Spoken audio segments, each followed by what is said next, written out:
In Screwed News, the Republican austerity policies that are devastating the American people and our economy are a direct result of Ayn Rand's influence over the Republican Party.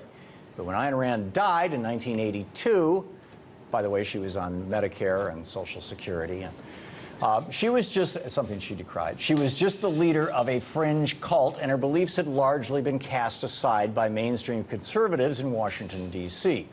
Fast forward 21 years. And Rand's ultra-capitalist teachings have become the tenets of mainstream conservative ideology.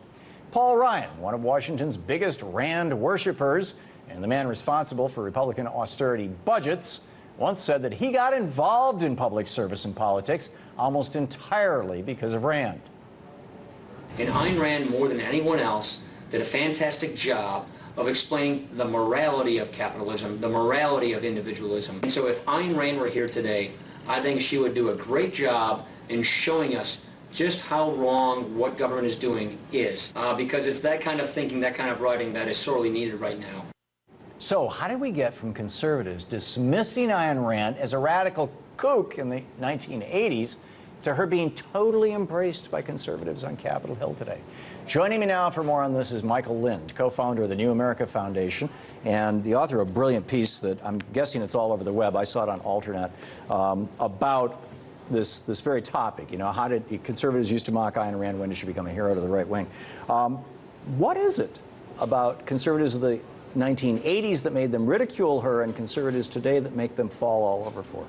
Well, it really is remarkable. At the height of the Goldwater-Reagan conservative movement, Ayn Rand was the right wing's crazy aunt up in the attic, who's sort of an embarrassment. Yeah. I think what has happened are two things. The first is that the other elements on the right, the religious right, the moral majority, the neoconservatives, who were discredited largely because of the Iraq and Afghan wars, and obviously the anti-communist right, which became irrelevant after the fall of the Berlin Wall, have faded in importance, and in the libertarian strain on the right is kind of the last school of thought standing. And in addition, it's become turbocharged by the Great Recession, which has set off bitter distributional battles between classes, between races, between regions, between parties, not only in the United States, but throughout the entire industrial world. And this very simple, crude ideology that says to the haves that you are superior and everyone else is a parasitic taker or a looter.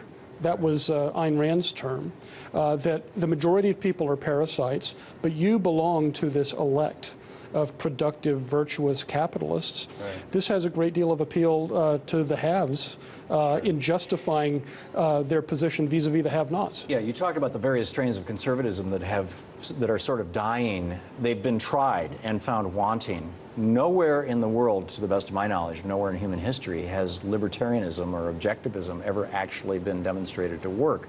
Could that be something, you know, it's still basically a religion, it's still an ideology. Well, as I pointed out in another recent Salon column, there is no libertarian country. Right. When you ask libertarians, and you can, Marxists could point to really existing socialist countries, however flawed. Yeah, here's Cuba. Yes, social democrats can point to Sweden or Norway or Denmark. Right. The most that libertarians can do is point to a social security program in Chile, maybe Swiss federalism.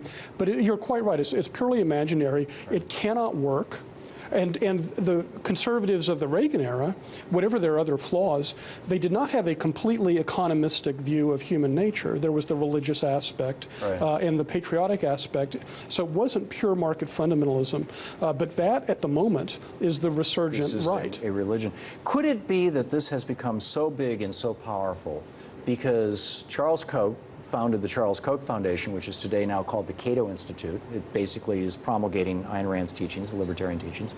And his brother, I believe, ran for president back in the late 70s, early 80s on the libertarian ticket. And these guys are just funding enormous chunks of Well, Tom, from the very beginning, the libertarian movement has been what we nowadays call an astroturf movement, very little popular support among ordinary people.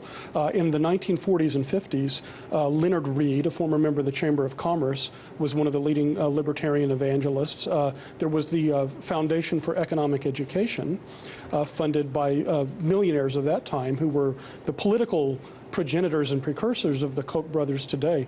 So actually the roots of the libertarian movement, of which Ayn Rand's Objectivism is only a part, go all the way back to the reaction by the business class against Franklin Roosevelt's New Deal in the 1930s and 40s.